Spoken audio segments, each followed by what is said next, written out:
Números apontam para uma queda na produção de pescado em Santa Catarina. Diversos fatores levam a este resultado que pode prejudicar o setor. Farley Serri.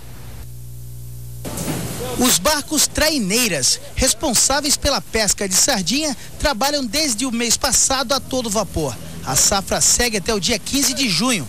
No ano passado, a captura do pescado foi responsável por 1/3 de toda a produção do estado. Foram 48 mil toneladas do peixe, um recorde que dificilmente será superado este ano. A pesca em Santa Catarina vem apontando um crescimento anual. Em 2010, 113 mil toneladas. Em 2011, 121 mil toneladas. E em 2012, um recorde, 144 mil toneladas. Professor, e para 2013?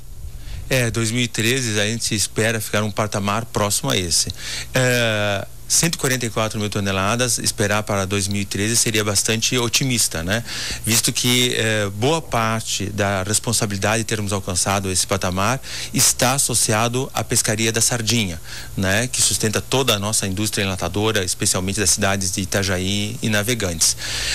Entretanto, para 2013, um patamar próximo a esse, um pouco abaixo, seria já muito bom. O Grupo de Estudos Pesqueiros da Univale tem um banco de dados desde o ano 2000 para acompanhar a pesca em Santa Catarina, inclusive em tempo real. O pesquisador lembra que os números acima da média de 2012 poderiam ser ainda melhores. Ano passado, a temporada da tainha foi a pior dos últimos tempos. Apenas 943 toneladas foram capturadas, contra a média de 3 mil toneladas dos anos anteriores. A diminuição das licenças de barcos é um problema. De acordo com Paulo, em 2009 eram 115 barcos autorizados a pescar tainha. Em 2013, apenas 60 obtiveram a licença.